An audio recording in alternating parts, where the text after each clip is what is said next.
we are creating a vision and we want to set out a new culture for the Austin Police Department that we recognize where we have fallen short in the past and the things that we want to do better at and the things that we want to change. And one of those has been around the issues of racial equity. My experience has been exciting in that we're having the conversation and we're doing it in an environment that promotes psychological safety. We're leading the nation within our leadership training. And our training, I think, is outstanding, and others from other departments are calling to see what exactly we're doing.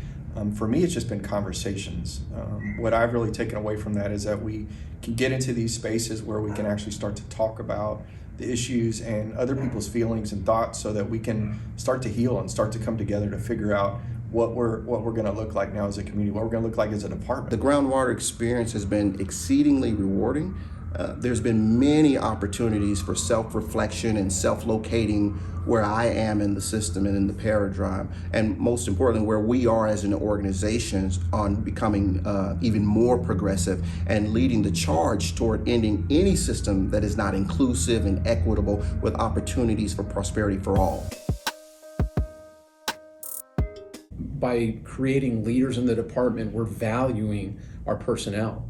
That is going to empower them. That is going to make sure that we're creating opportunities for people of all walks of life, all races. We have to be very intentional about that. I would say first, the role is participation. As a leader of the organization, it is important that we do lead from the front. Second, I'd say being active with Joyce James and her team and ensuring that the outcomes of Joyce James and what those deliverables are actually being carried out. Last, I would say that we want to make sure the work that we're doing here is creating a legacy. When we're talking about establishing an anti-racism culture, we as leaders have to be open and willing to listen to everyone's voice. We've been talking about psychological safety for the last year now, and I am a firm believer in that, and I want to provide others an opportunity to speak to me about whatever is on their mind. As a leader in our organization,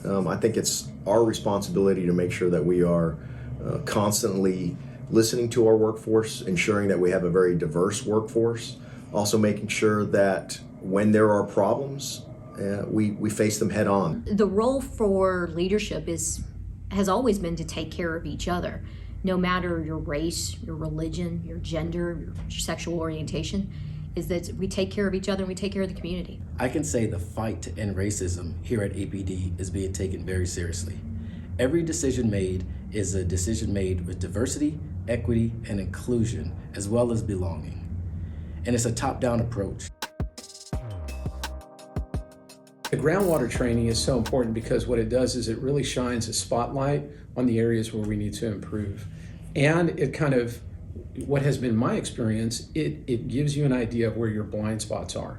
So many times what I've seen through this work, and particularly when we're talking about institutional racism, is that people are not being deliberate to be unfair or to be unequitable to certain groups of people. But it happens. And so if we don't highlight how that's happening, it's going to continue to happen. This work is important because it's bringing awareness to the fact that our decisions through no intent can adversely impact a particular demographic.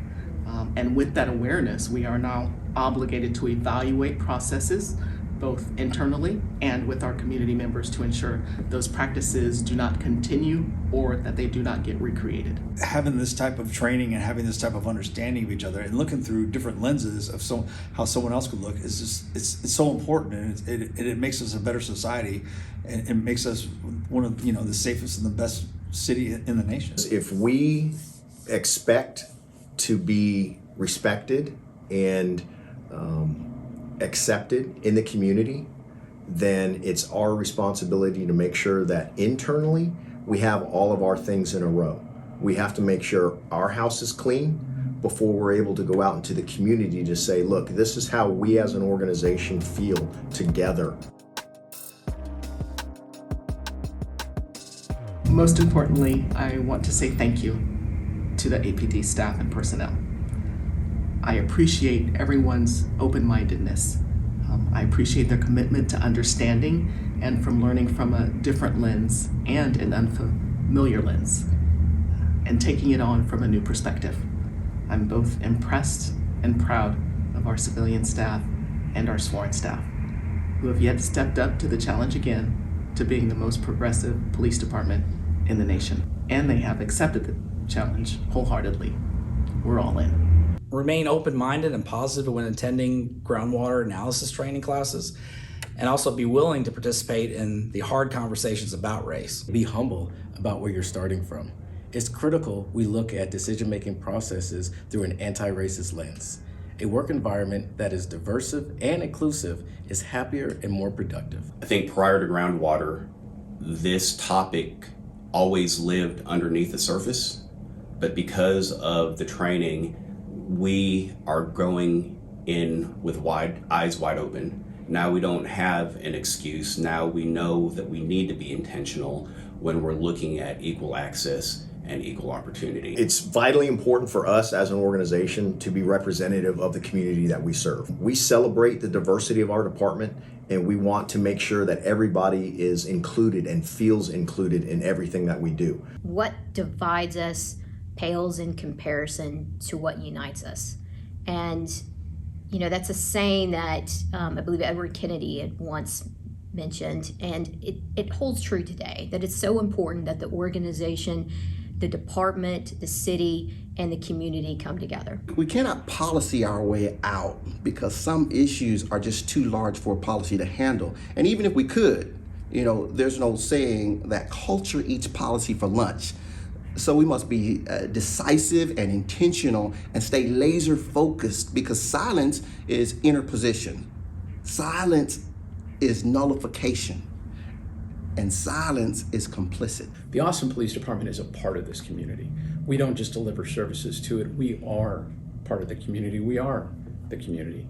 And so going in with that kind of a mindset, particularly around the groundwater analysis training, to have tough conversations that our community expects us to have is going to be so important to changing culture and to really outlining that vision and bringing that vision to reality. I know we can do it.